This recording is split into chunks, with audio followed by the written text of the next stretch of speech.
En fin d'après-midi, le Real Madrid recevait le FC Barcelone. Mbappé face à Yamal en jeu. La tête du classement, 2 points d'écart seulement au coup. Après 4 défaites de suite la saison dernière, le Real prend sa revanche donc sur le Barça. Vous lui donnez quelle note à ce Classico ? Sur 10 ? Oui. 5. Ok. 7 pour la première période, 3 pour la deuxième, ça fait 10 sur 20, ça fait 5 sur 10. Avec un Mbappé de nouveau décisif, Sidney. Quand vous l'observez là dans un très grand match, dans quel domaine il a progressé à vos yeux ? Il fait ce qu'il sait faire. Ouais. À un moment donné, je pense qu'il s'était un petit peu égaré à vouloir jouer un peu différemment. On le voit, son but, c'est l'exemple même. C'est un appel dans la profondeur, bien donné, la finition est parfaite. Et quand il est dans ce registre-là, ce qu'il fait bien, il marque. Après, marquer des buts, il en marquera toujours. C'est un buteur exceptionnel. Et en plus, je trouve qu'il est bon dans le jeu. Ça change un petit peu de ses peut-être un peu plus connecté aux autres aussi ? Il a peut-être fallu du temps, mais parce qu'il fait ce qu'il sait faire. Ouais. Les gens aussi comprennent ce qu'il demande. Et voilà, c'est une relation avec le passeur, avec ses coéquipiers. En tout cas, il a marqué son 6e but en 5 classicos. Il est quand même décisif à chaque fois dans les classicos. Et il a remporté son premier classico depuis qu'il est arrivé au Real Madrid l'an dernier. Moi, je reste persuadée qu'il a forcément eu une remise en question de sa part. Et d'ailleurs, j'en suis ravie parce que c'est un joueur que j'aime beaucoup. À quel moment ? À l'intersaison. Pas forcément parce qu'il a perdu du poids à la Coupe du Monde des clubs, mais je pense que de se sentir en dehors de l'échiquier des meilleurs joueurs du monde, je pense que ça, à un moment donné, forcément, ça a dû le piquer tellement fort qu'il s'est certainement remis en question pour changer, faire ce qu'il sait faire, comme le dit Sidney, mais aussi, je trouve qu'il n'a pas la même attitude sur le terrain non plus. Il fait quand même plus d'efforts, je le sens plus incisif dans ses courses, je sens qu'il fait plus d'appels aussi de jeux sans ballon, chose qu'il ne faisait plus du tout. J'aime ce qu'il dégage, c'est fou, mais c'est le langage corporel qu'il a, c'est pas du tout le même que la saison dernière, et c'est une bonne nouvelle pour tout le monde, pour lui évidemment, mais pour l'équipe de France aussi. En équipe de France, c'est plus le même Mbappé. Enfin, j'ai l'impression qu'on a retrouvé le Mbappé qui a tant brillé avant, et j'espère que c'est fait pour durer. Justement, club plus sélection, donc club et sélection comprises, c'est 16 matchs cette saison, 19 buts pour Mbappé. C'est assez exceptionnel. J'imagine juste que le fait que le PSG gagne aussi, je l'ai déjà dit, mais je pense que de voir son club gagner une fois qu'il est parti, je pense fatalement que ça a dû le piquer aussi. C'est pour notre plus grand plaisir, mais il n'y a pas grand-chose à redire pour le coup concernant Mbappé. Si, il y a plein de choses positives à dire, et moi, plutôt que d'abreuver les gens de statistiques, moi je trouve que l'impression visuelle est quand même ce qu'il y a de plus intéressant dans ce qu'on relève de Mbappé, parce que l'an dernier il marquait beaucoup de buts aussi Mbappé. Mais pour moi, marquer le 4e but contre Osasuna, marquer des pénaltys, c'est pas la même chose que d'être le meilleur joueur du match le plus prestigieux du monde, en l'occurrence Real Madrid-Barcelone. Et pour moi, cet après-midi, il est le meilleur joueur sur la pelouse. En plus de ça, il marque, mais il donne une impression constante de danger, ce qui n'était pas le cas avant.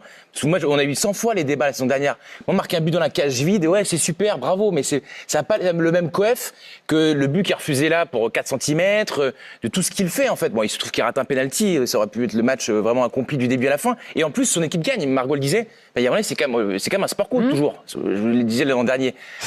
Perdre les matchs ou les gagner, à la fin, c'est pas pareil. Et là, c'est la première fois qu'il marque et qu'il gagne. Ça change tout, donc bravo. Avec ce duel Mbappé-Yamal, pour le coup, on n'a pas vu Yamal. On a vu le match, mais on n'a pas vu Yamal. On l'a vu en avant-match. Bon, voilà, on l'a vu à l'échauffement, en avant-match, mais il est blessé, vous dites ? C'est le sentiment que vous avez eu, pas à 100%. Aucune accélération, etc. Alors peut-être qu'il s'est mis aussi peut-être un peu de pression en parlant, etc. avant. Moi, je lui en veux pas. Les gens, ils sont comme ils sont. Et il a aussi donné de l'intérêt à ce Classico-là. Ça aurait été bien que ce soit sur le terrain, mais je veux dire... Après, le Classico n'a pas besoin d'une prise de parole de Yamal pour avoir de l'intérêt. Moi, quand je me suis dit, qu'est-ce qu'il va faire, comment les adversaires ont perçu ce qu'il a dit, je trouve que ça met un peu de sel. Le match se suffit à lui-même, je trouve qu'il a joué un peu de ça. Mais le problème, c'est que j'ai vu qu'en fait, il y avait Lamine, mais il n'y avait pas Yamal. Quoi. Moi, c'est vrai que quand il manque Yamal et qu'il y a Lamine, mais ça change tout. Le joueur est moins bon. Non, mais par contre, ce que j'aime aussi, c'est que le fait qu'il parle peut-être un peu trop, qu'il trouve un bon dosage. Mais derrière, j'aime bien voir comment il va assumer ce qu'il dit. En l'occurrence, ce qui va être intéressant de voir, c'est aussi que pour l'instant, il a toujours eu de l'audace aussi dans sa façon d'aborder les matchs et au niveau médiatique, mais tout allait bien sur le terrain. Il va falloir voir comment ça va se passer pour lui quand il va avoir un coup de moins bien, même s'il est blessé, je veux dire, les gens ils vont pas le rater, c'est sûr, mais je pense quand même qu'il a une capacité à absorber tout ça assez C'est un seul but, Yamal, sur ses 7 derniers matchs officiels, si on compte aussi la sélection. Ouais. Et lors du Classico, c'était seulement 3 ballons dans la surface adverse, qui est quand même très... C'est tout simplement un jeune joueur. Il est jeune, il découvre encore le très haut niveau, donc on peut... Alors ces dérives d'avant-match, moi aussi, me font beaucoup rire, ça me fait marrer, c'est sa génération, en fait, finalement. Mais après, on peut pas tout lui demander. qu'un joueur de 18 ans il soit assez costaud pour porter le Barcelone tout au long d'une saison, ça me paraît un peu trop pour moi. Donc il a raté son match tout simplement. Le classement de cette Liga, le Real Madrid plus que jamais leader. Ça, c'est l'information. 5 points d'avance désormais sur le FC Barcelone. Villarreal, vous le constatez, complète ce trio de tête. La page anglaise à présent. Et alors là, en Première Ligue, c'est encore plus intense avec des surprises, des cadors chahutés et une équipe d'Arsenal toujours en tête. Antoine Huguet avec... Il s'en est passé des choses ce week-end en Angleterre. City et Liverpool battus. Que se passe-t-il à Liverpool? Bertrand Latour, 4e défaite de suite. C'est déjà autant que la saison passée.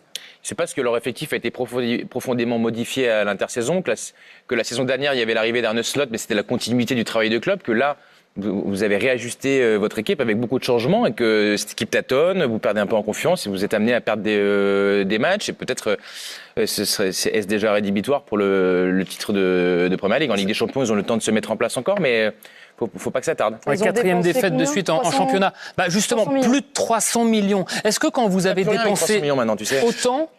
Est-ce que quand vous avez dépensé autant, ça réduit le droit à l'erreur de l'entraîneur Arne Slot? Ça réduit le droit à l'erreur, mais ça met une pression énorme aussi, que ce soit sur l'entraîneur, parce qu'on lui dit bah ouais, t'as vu, t'as eu tout ce que tu voulais, donc maintenant tu dois avoir les résultats. Les joueurs, quand ils arrivent pour 100 millions, derrière, on a l'impression qu'il faut qu'ils marquent 3 buts par match. Donc je pense que le réajustement de l'effectif a été trop brutal et trop cher en fait. Et c'est pour ça que ça se passe pas si bien que ça avec Liverpool ce début de saison.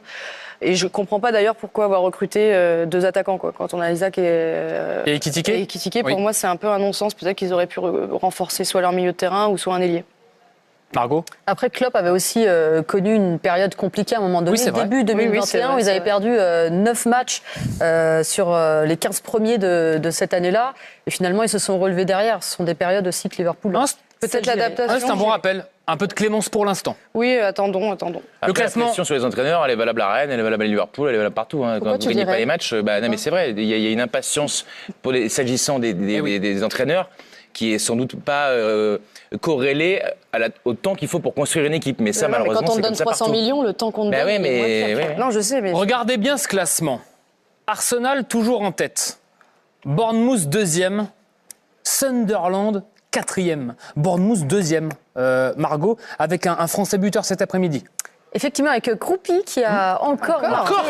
Il s'est fait sa propre passe décisive du coup. Et on rappelle qu'il joue en l'absence d'Evan Nilsson qui est blessé au mollet.